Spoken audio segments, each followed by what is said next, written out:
Hello everyone, we got quite a lengthy video today because this has arrived just the other day. It's the Bloodborne board game, which I backed on Kickstarter well over a year ago now. And this isn't just a core board game, this is the board game plus all the expansions that they added along the way, plus the various bonuses you get for pledging on Kickstarter. So, for those of you who aren't aware, Bloodborne is a video game released on the PlayStation 4 a good few years ago now. It's part of that Soulsborne genre of games, which blends sort of very punishing gameplay with a gorgeous Victorian Lovecraftian world. It's got some amazing creature design. It's got really fleshed out lore when you dig into it, and the gameplay, obviously being by From Software and being part of that Soulsborne legacy, is top notch as well. Like I say, it does have a punishing difficulty curve, but if you can see beyond that and maybe learn a few of the tricks, it's well worth playing. I imagine most people who watch this video are already aware of Bloodborne, but for those of you who aren't or are wondering about it, definitely go give the game a chance. I don't necessarily think these games are for everyone. There was a whole debate about difficulty levels and such in them, which I'm kind of for, because I do want everyone to experience these games, but you know, if you are put off by the difficulty, definitely give it a go anyway and try and push past it, because these games are filled with little tricks and such if you are struggling, and of course there's co-op should you need it. But anyway, that's enough about the video game, because we're not here to talk about that. We're here to talk about the board game itself.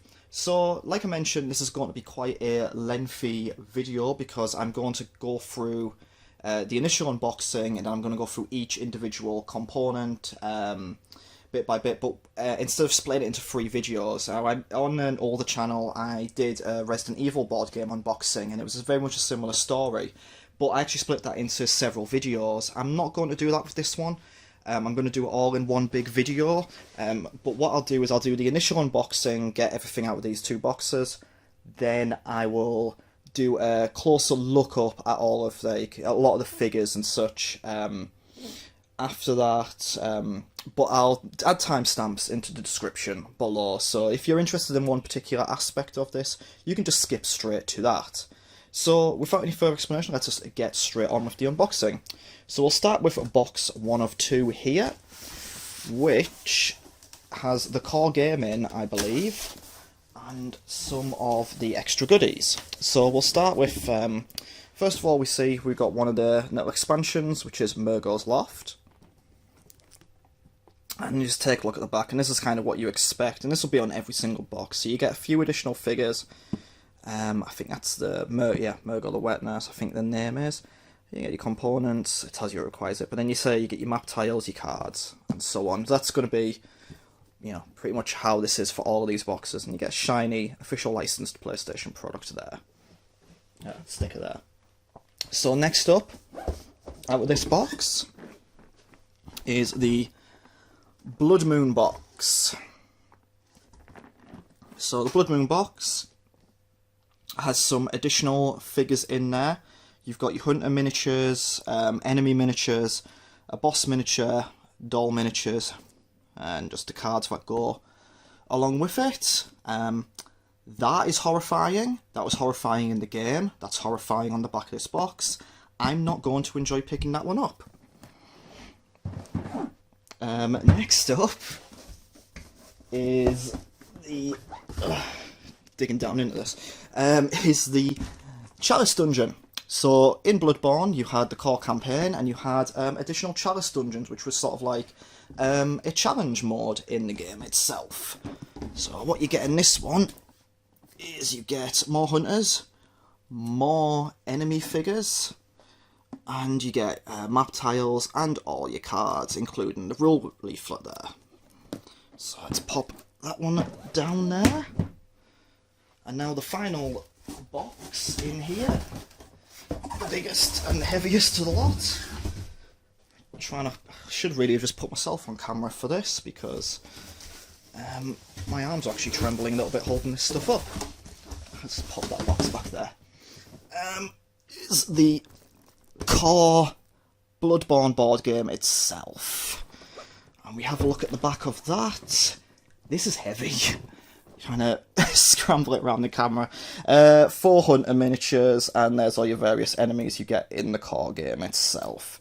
And it gives you sort of like how the game works. So, dark and challenging cooperative game for 1 to 4 hunters. Go through the city of Yharnam. There's 4 campaigns just in the core set. And it tells you what you get on there. So, next up, as I knock the camera, let's take a look at box number 2. Bring that forward. So box number 2 has a lot more boxes in it. My arms are sore from holding those up now. So first of all, get the first expansion in this box out there, the Upper Cathedral Ward. And you get, that's lovely, isn't it? I can't remember the name of that boss. I think it's a Briatas, but I can't quite read the card. But yeah, I'm probably wrong with that. But yeah, look at that. That's going to be a lovely looking miniature to get out. I absolutely love that kind of thing. Next one is the Hunter's Dream expansion. So this is kind of like the end of the Bloodborne campaign if you get a special ending. You see you get more enemies there. And you get I think it's called the Moon Presence, that enemy there. Like I say, a lot of the creatures in Bloodborne are very sort of Lovecraftian influenced. And they just look fantastic. I mean, if you have a look across all of the Soulsborne games, I do tend to find the enemy designs are brilliant. So, next up, the smallest box out of the lot. This is just the Hunter's Dream extras. So it's just mini bosses for the Hunter's Dream. Next up, Forsaken Cainhurst Castle extras. So that's just got a hunter in, a trick weapon dashboard, and a firearm card.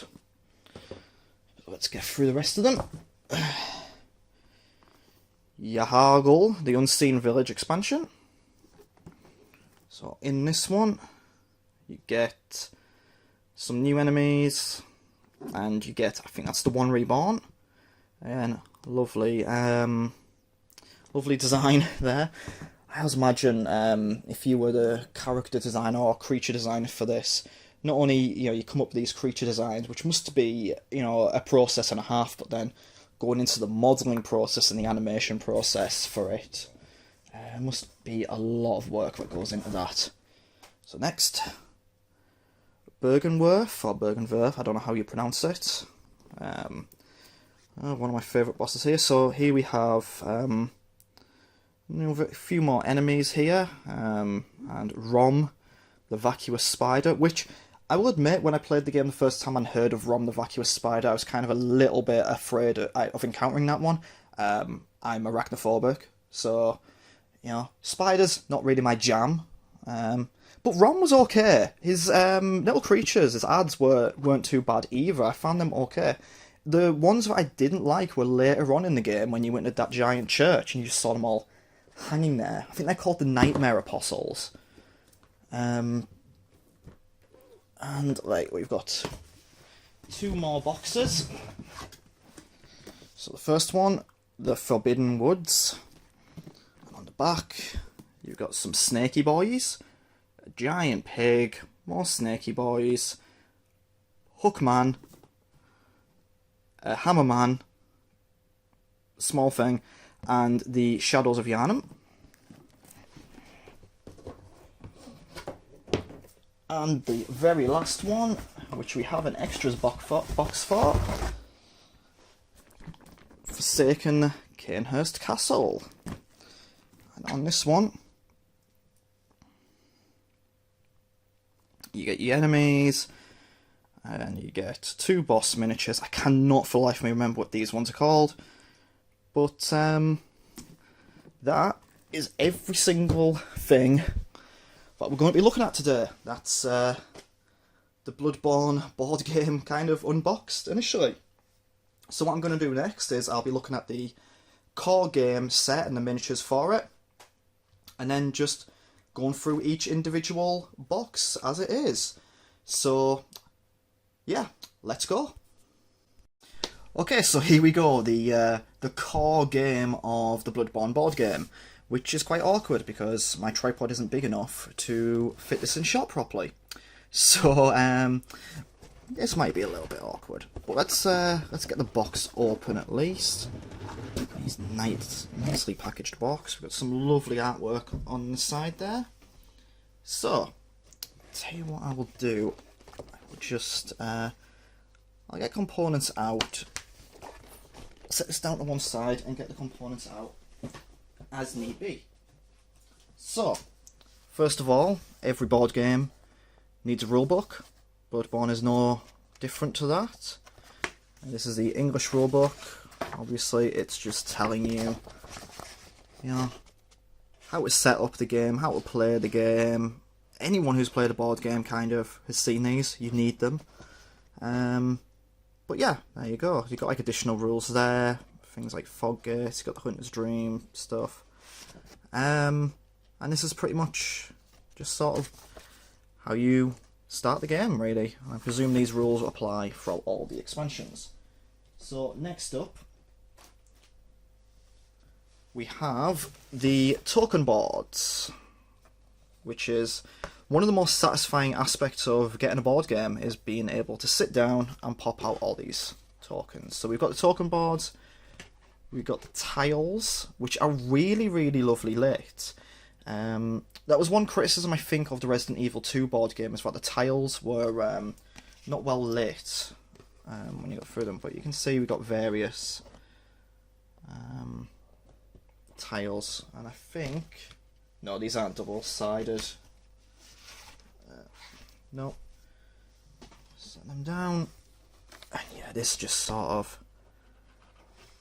various locations I think people remember in Bloodborne split up. Which is, you progress through the game via these.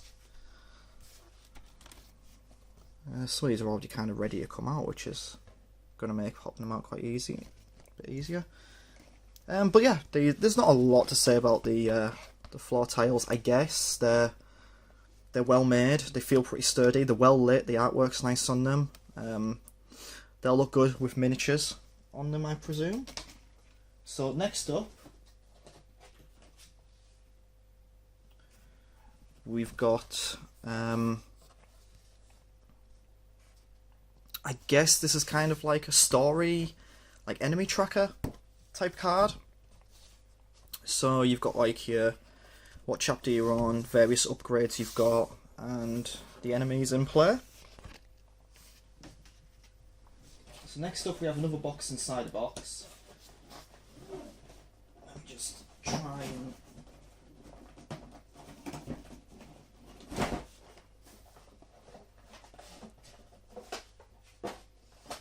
Yep, so we've got a box inside a box, which I presume is for, yeah, that's for the miniatures. So we'll get to them ones at the end. And we'll just go through the rest of the cards. So we've got your hunter dashboard here.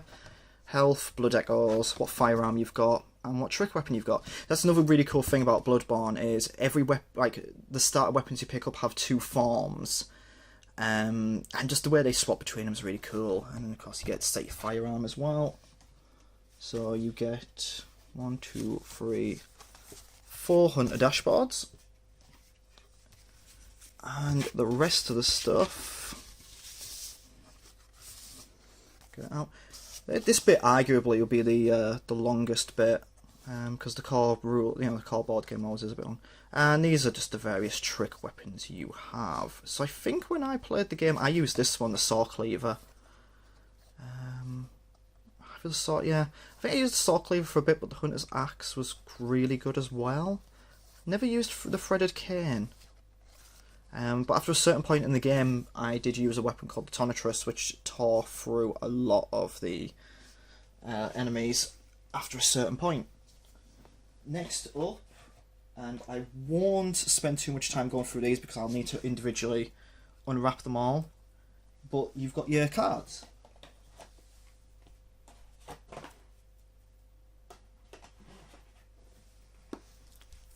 so I'll just get them out of the box.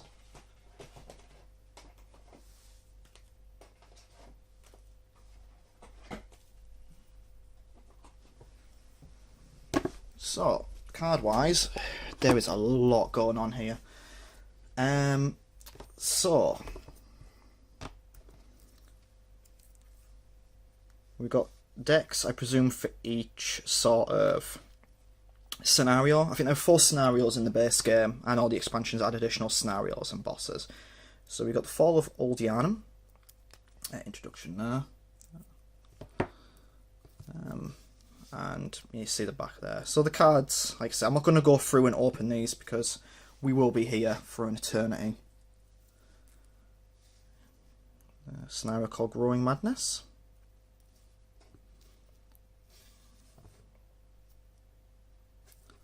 A scenario called The Long Hunt. And a scenario called Secrets of the Church. Then we have what I presume are boss cards, and it looks like there's a like weapon card on there as well. But you can see one of the bosses there in Phase 2, the Cleric Beast, which is the first boss most people come across when playing Bloodborne. Weakness is fire, so if you save it with fire bombs, you use it against the Cleric Beast, and that should whittle it down pretty well. I'm giving advice. I'm not an expert at Bloodborne by any stretch of the imagination, but I really want more people to play it and just give it a chance because it's a great game. Some more cards there, like a player aid card. So this is kind of tells you what actions you can do, the round summary, what you can do in Hunter's Dream, how you attack, and rewards. These sort of things are always really, really useful in any card game. And the miniature cards, we've got consumables. We've got, I don't know what these are, these look like actions. Maybe like a combat action thing. Enemy actions, maybe? Yeah, enemy actions, it says it right there. And final, yeah, not quite sure what these are. These are maybe more consumables or upgrades. Either way, you see you get a hell of a lot just with the core game itself. So now, for the main attraction of it, the miniatures.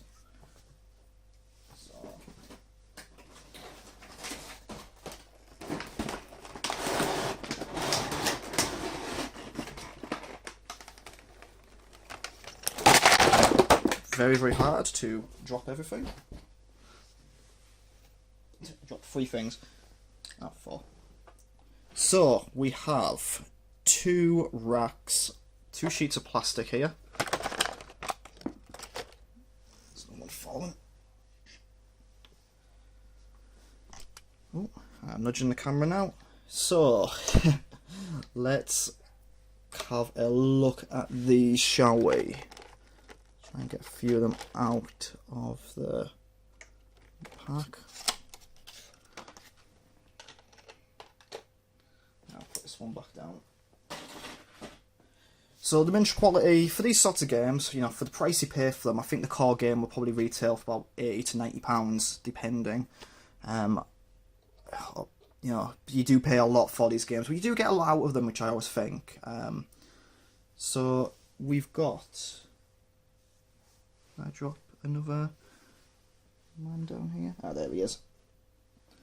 Yep, so we've got 4 hunters, which are your character models. I believe these are them. So he's got a big sword. This guy, big axe.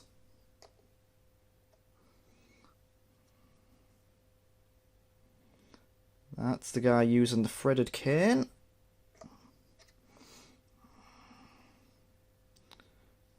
And that's the saw cleaver. You can see the detail. Obviously these are unpainted, but they're very nicely sculpted. Incredibly well sculpted. So let's have a look at a few of the enemy types.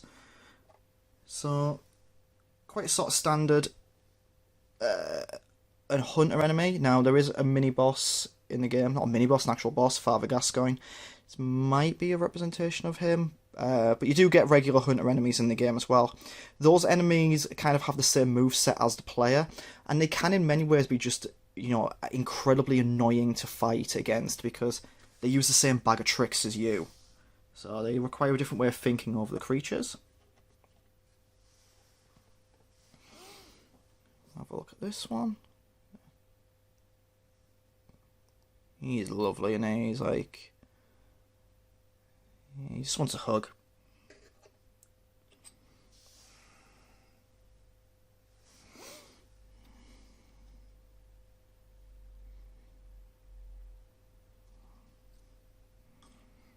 And we've got this lovely enemy under a sheet. You'll get to see what's there. We'll continue going through. I'll just take that carefully off. You can see we've got like a big row of them here. So one thing I do like almost immediately is these are really easy to take out of the packaging and pop back in. Sometimes when you get these sorts of figure-based board games, getting the figures out of this plastic bit can be an absolute pain. So I'll just go through again. Dog type wolf enemy there.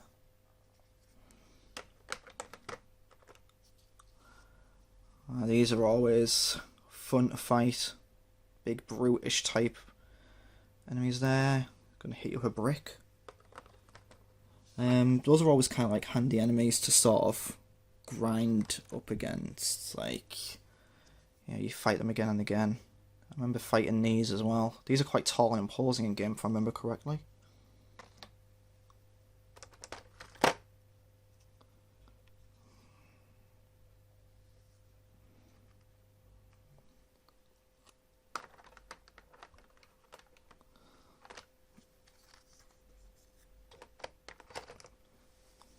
Trying to be super careful. You got your standard sort of villager enemies. These are sort of your basic mobs. And they're the sort of ones, you know, they're easy enough to fight, probably take 2 to 3 hits, but say they land 1 hit on you, especially the ones with the fire, it can be quite punishing. That's sort of the thing with the game is, it's very punishing, but it's about learning as well, in many respects. Oh, this is quite a hefty model. This one has some weight to it. But these were big and scary and imposing game. They're not too difficult. Obviously, they do quite a lot of high damage to you. But they're quite slow and lumbering, so it's easy enough to get around them. But if they do hit you, then yeah, that's you done. I've got one more here. Love the design on that one. That kind of reminds me a bit of might be Vicar Amelia. I do forget that this will actually have, because it's 4 scenarios, I'm pretty sure it'll have like 4 boss characters in. So that one I looked at before could very well have been Father Gascoigne. And here we go. Look at that one. That is absolutely lovely work there. Really, really nicely sculpted.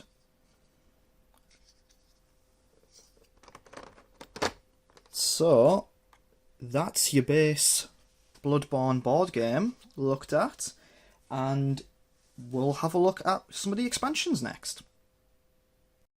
So, next up, we're going to look at the Chalice Dungeon set, which comes with it. So, as mentioned before, the Chalice Dungeons is like an additional activity doing game. It's like a randomly generated set of dungeons, each with boss encounters at the end of it.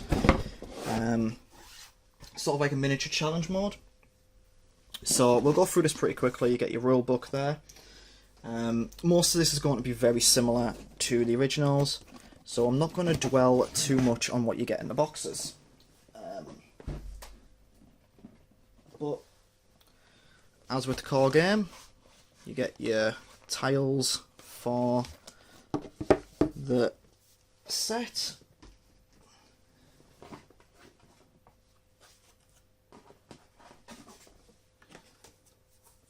You get this here, which is sort of introduction to PvP combat, if you want to have a bit of a competitive edge in there.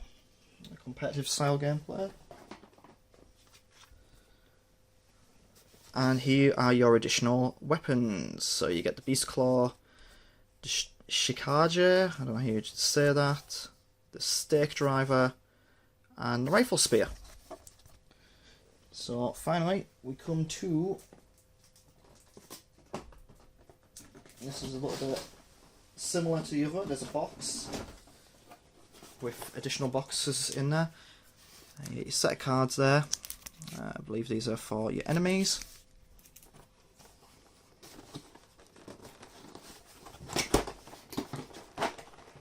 Okay, so the lesson learnt from the last one. There are 2 walls of figures. We've got the first one, we'll just sit them nicely in there. Then I'll get out the second one, and we'll do these one at a time. So we'll just quickly go through them. You get a new set of Hunter, each one reflecting the weapons that we just saw there. Kind of see they're really, really nicely sculpted again, and keep them with the others. Oh.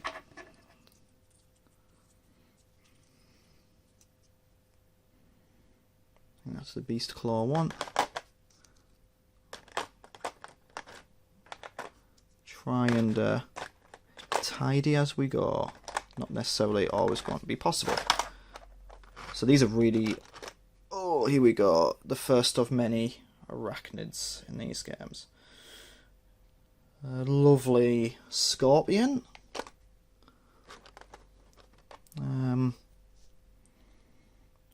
Man with a magnificent hat. Is that even a man? It is a magnificent hat though.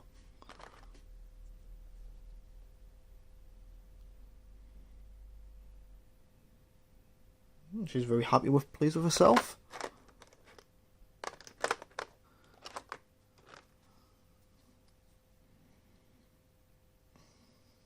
Don't even know what that's meant to be. Giant rat goat. And yeah, the dog there as well. So we set that one back down.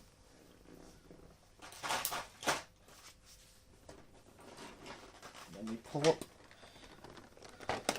the bigger ones.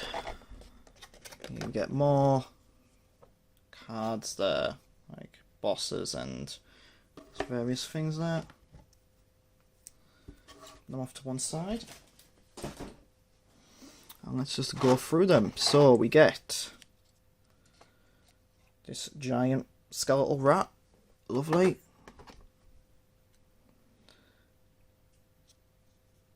Don't cross between a hyena and a dog. That's horrible. Yeah, that's another one. So here we go. Right, we get this.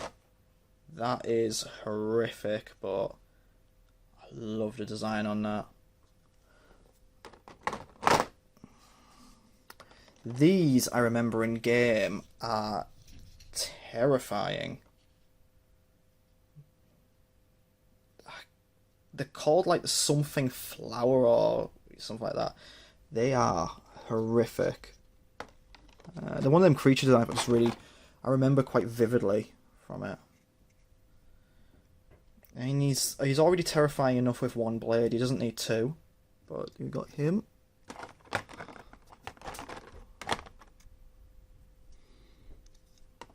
Actually,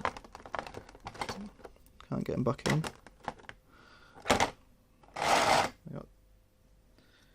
Yeah, when one scythe isn't enough. And round it off, we go back to a smaller figure. No less terrifying. Yeah.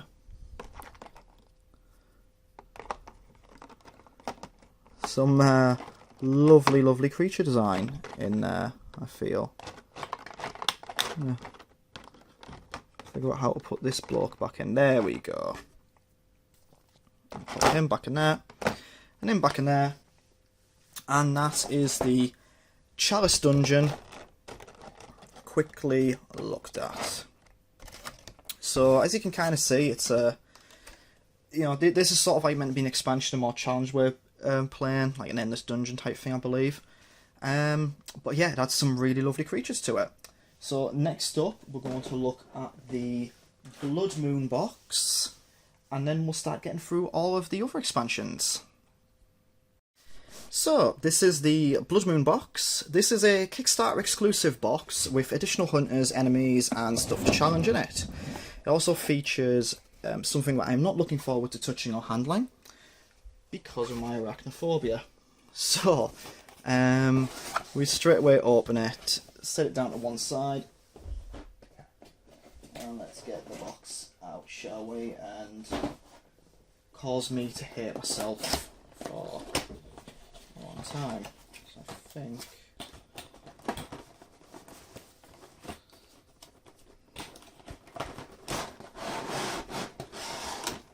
it doesn't have one of them annoying extra boxes on top of it. So we have new cards for the hunters.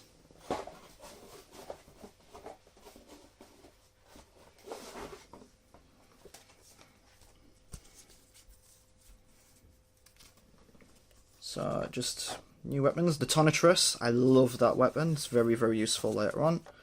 Blade of Mercy. Ludwig's Uncanny Holy Blade. Not just Ludwig's Holy Blade. Legaris Wheel. The Kirk Hammer, wielded by a prototype Pyramid Head from Silent Hill. And then you just got your... oh no, that's being held the wrong way. And the Burial Blade. So, along with that, we also get your array of additional cards. The enemies. For Large Nightmare Apostle, that's lovely. And yeah, phase 1 for the Large Nightmare Apostle. Let's turn this round. Do you know what? He's not as big as I thought he was going to be. It is, you know, the one arm it has sellotape.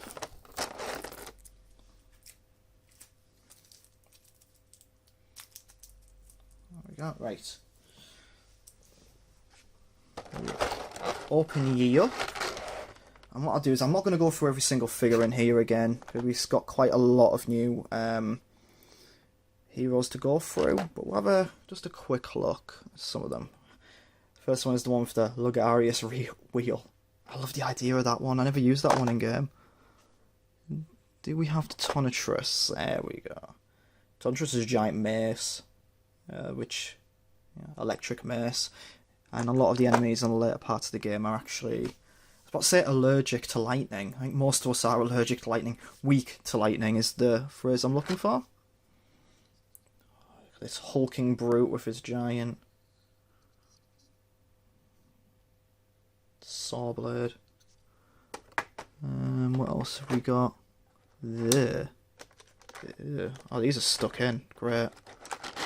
Remember what I said before about some figures being hard to pop out? Ugh. Oh, it's horrible, isn't it? And I don't know if any of you have problems with spiders like I do, but that is gross. What have we got here? We've got... there's like no decoration. Yeah, it's no decoration for the map. We've got that, and then you've got... and we've got him. He's throwing something at you.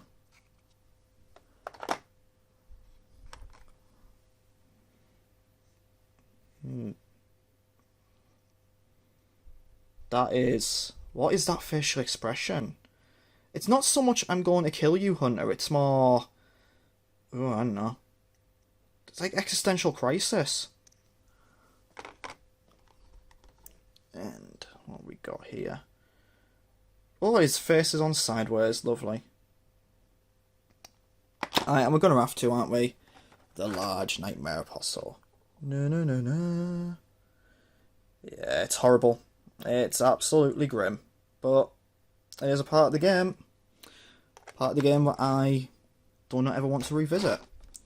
So there's not too much to say about this one, thankfully, because, you know, I'm aware that this video is quite a lengthy video. But yeah, so what we're going to do now is we'll start looking at the foreseen Cainhurst Castle expansion. And from here, what I'm planning to do is maybe try and speed this up a little bit. So, still want to show off the content, but I'm aware that it's becoming quite a lengthy video, even more so than I anticipated. So what I might do is I might actually split it into two parts. I'll go through the larger box expansions for the rest of this video, and then in the next video I'll go through all of the smaller box expansions. Just because I am keen to try and keep this under a certain length of time. So anyway, on to Forsaken Cainhurst Castle. So here we have the Forsaken Cainhurst Castle, the first of the two kind of big box story expansions for the Bloodborne board game. So let's get straight into this one. We kind of know the drill by now, so what I'm going to do is I'm going to skip straight to the miniatures. Get that out of the way.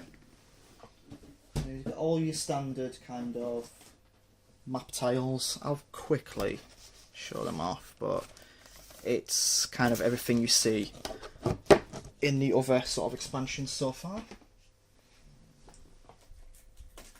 You've got your cards, and this doesn't even have like another box to slip out, so it should be much quicker to get into things. We do, however, have the problem of sellotape again.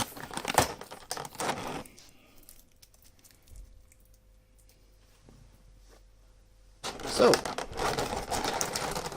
please tell me there's only one bit of sellotape. No, there's quite a few. Should have checked that before I start doing a big unboxing video. So what, if I get rid of that one there, what I can do.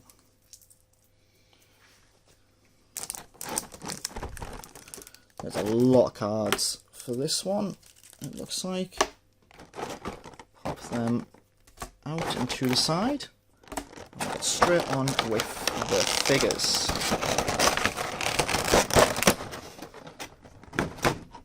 So, what we got? So we've got no new hunters for this one, but what we do have is a bucket load of new enemies. Some winged demony boys. Like the detail on the wings and that there. Like an old man, like, you know, gargoyle type thing. Got more of this. This is quite a common thing, sort of, your face being mostly obscured. Ugh. Horrible, really. What have we got? We've got what looks to be a smaller type enemy there.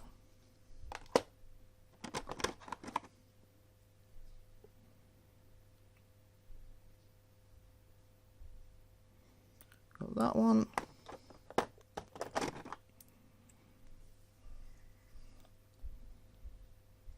Can't quite remember this particular one. I don't remember much of Cainhurst Castle.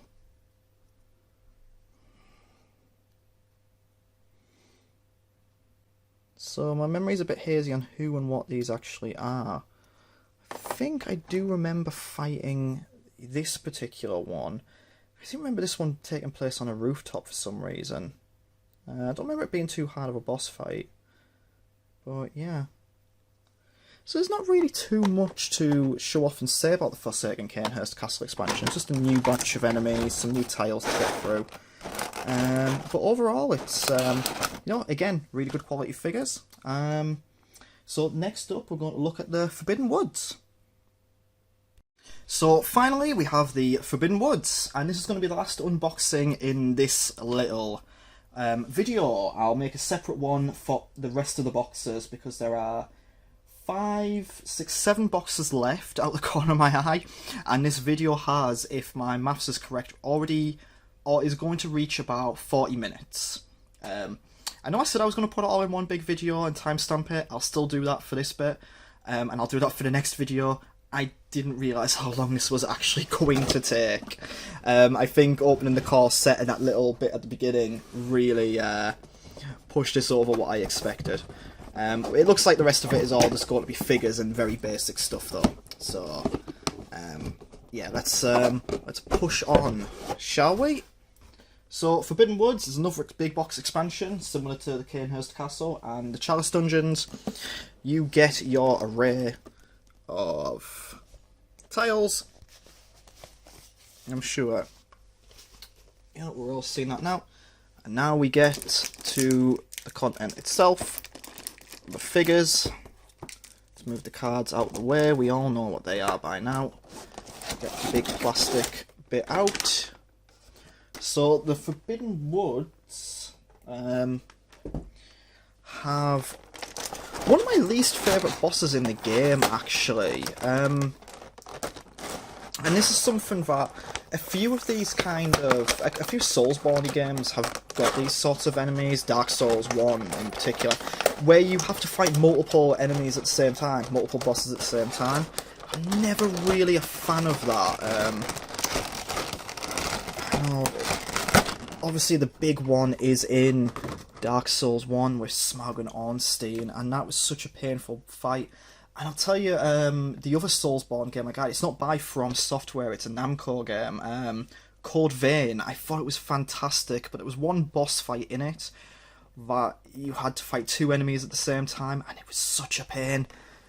Please stop doing that. You know, the one-on-one encounters in these games with them sort of enemies are hard enough without you adding more bloody enemies to it.